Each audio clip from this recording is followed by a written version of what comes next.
बनाया, भेजा, लेकिन ये सारे प्रस्ताव खारिज हो गए, हाई कोर्ट ने खारिज कर दिया। तो ये सरकारें जब रहती हैं, प्रदेश के सहयोग से केंद्र में सरकार रहती है, तो ये केंद्र से प्रस्ताव पास क्यों नहीं कराते हैं? तो ये 17 जातियों को एक तरह से त्रिशंकु बना करके रखने का काम, जुमला बोल करके, ये जुमला दिखा करके वोट लेने का काम सपा ने भी किया था, बसपा ने भी किया था, कांग्रेस ने भी किया था। 80-81 अष्टम विधानसभा जो 8वीं थी, 81 में विधानसभा से पास हुआ कि राज्यभर को अनुसूचित जनजाति में शामिल कर दिया जाए, केंद्र को प्रस्ताव भेज दिया जाए। उसके बाद सपा की भी सरकार आई, बसपा की भी सरकार आई, लेकिन किसी ने इसको सुध नहीं लिया।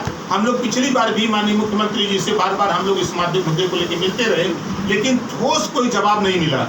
तो फिर हम लोग कोर्ट का सहारा लिया, हमारे साथियों ने। जब कोर्ट से आदेश हुआ तो फिर इस मामले को लेकर 2 बार मैं माननीय मुख्यमंत्री जी से मिला था। तो मुख्यमंत्री जी ने कहा कि अभी और साक्ष्य इसके विषय में ले आओ, तब हम देखें। फिर दोबारा जब रिमाइंडर हम लोगों ने कोर्ट को दिलवाया, तो कोर्ट से जब आदेश हुआ कि 1 महीने के अंदर इसको कर दिया जाए, तब फिर इस बात को लेकर के मैंने फाइल मंगाई, क्योंकि इसको नकल लेने में थोड़ा टाइम लगता है, बड़ी लंबी प्रोसीजर वहाँ होता है। तो नकल जब मिल गई तो फिर कल मैंने टाइम लेकर के माननीय मुख्यमंत्री। ये माना जा सकता है कि ओम प्रकाश राजभर अब केवल भर और राजभर के हितों के अधिकारों की लड़ाई लड़ेंगे। हाई कोर्ट के आदेश को लेकर के मैं माननीय मुख्यमंत्री से मिला हूँ। जो आदेश है इसका पालन कराने के लिए हमारी लड़ाई वंचित, पिछड़े, दलित, अल्पसंख्यक सबकी लड़ाई है, लेकिन कोर्ट के आदेश का पालन कराने के लिए मैं माननीय मुख्यमंत्री से मिला। अच्छा, आपने कहा कि सत्ता पक्ष विपक्ष, जब हम विधानसभा में बात अपनी उठाते हैं तो विपक्ष के जो समाजवादी पार्टी है, जो पार्टियों के नाम आप ले रहे हैं, वो हमारे साथ खड़े नहीं होते हैं। मुख्यमंत्री योगी आदित्यनाथ से आप मिल करके आए, उन्होंने आपको भरपूर आश्वासन भी दिया और कार्रवाई भी, जैसा आप बता रहे हैं, कि आगे बढ़ाई है। तो मान के चले कि विधानसभा में आप सत्ता पक्ष के साथ रहेंगे? भाई, हम मुद्दों के आधार पर हम लड़ेंगे कि हम सत्ता पक्ष के साथ हैं? नहीं, साथ आपको मिला ना सत्ता पक्ष का। देखिए, इस मुद्दे को, SC/ST के मुद्दे को लेके उन्होंने कोर्ट का आदेश का पालन करने के लिए कहा है। ये नहीं कहा है कि आप सदन में हमारी मदद करिएगा, ये उन्होंने नहीं कहा। सदन की चर्चा आप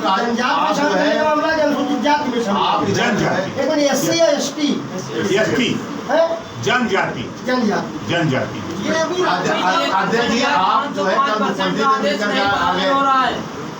बारी सवाल बारी पर। अध्यक्ष जी, एक सवाल है, आप कल मुख्यमंत्री से मिलकर के आए और इधर जो है बसपा सुप्रीमो अखिलेश यादव के समर्थन में ट्वीट कर रही है। करने दीजिए। अगर मायावती जी इस काम को कर दी होती, तो आज कल मैं क्यों मिलता?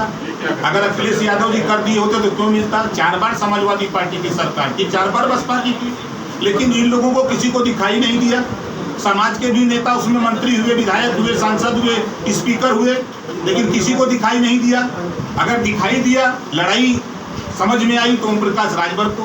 अगर मैं इस बात को लेकर मिला हूँ तो कोर्ट के आदेश का पालन कराने के लिए मिला। आप लेकिन आपने कल एक आदेश जारी किया है, उसमें ये कहा है कि 17 जातियों वाला सर्वे फिर से कराएंगे वो होता रहे, वो सर्वे होता रहे। ये तो हम जब से पैदा हुए तब से सर्वे हो रहा है। राजभर जी, आप सावधान यात्रा निकाल रहे हैं और उसमें आपका जो मोटिव है वो ये है कि विपक्ष से सवाल पूछने हैं, जबकि आप खुद विपक्ष में हैं और आपको तो सत्ता पक्ष से सवाल पूछने चाहिए। हम कहाँ सवाल विपक्ष से पूछ रहे हैं? विपक्ष से सावधान। जब आप उठाएंगे हमारे ऊपर, तो हम आपसे सवाल करेंगे कि हम जाएंगे इनसे करने के लिए। अरे आप सवाल तो अखिलेश यादव जी खड़ा कर रहे हैं, तो अखिलेश से न पूछेंगे कि आप सत्ता में तो आपने इस काम को कर दिया होता। आपकी सरकार उत्तर प्रदेश में 4 बार थी, दिल्ली में आपके समर्थन से कांग्रेस की सरकार थी, आपके पिताजी रक्षा मंत्री थे। अगर ये कर दिया होता तो आज इस प्रस्ताव को लेकर मैं क्यों जाता? तब तो नहीं जाता। डबल इंजन की सरकार सवाल नहीं पूछेंगे? क्यों पूछेंगे? देखिएगा, आज पूछेंगे। कहाँ से कहाँ तक ये यात्रा रहेगी?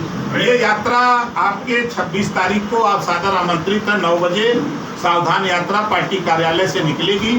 अम्बेडकर नगर, बनारस, आजमगढ़, मऊ, बलिया, गोरखपुर, देवरिया, श्रावस्ती, बलरामपुर, गोंडा, 17 कार्यक्रमों में हम इधर पूरब में रहेंगे। 2 कार्यक्रम, एक कार्यक्रम